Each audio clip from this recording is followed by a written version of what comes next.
तिच्या मूर्तीला पाहून जर बोललो मनातून, तिच्या मूर्तीला पाहून जर बोललो मनातून, ती ऐकते आपलं सर्व काही, ती ऐकते आपलं सर्व काही.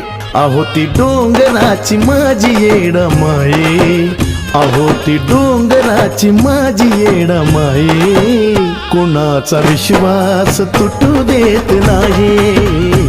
अहो ती डोंगराची माझी येडमाई, कोणाचा विश्वास तुटू देत नाही.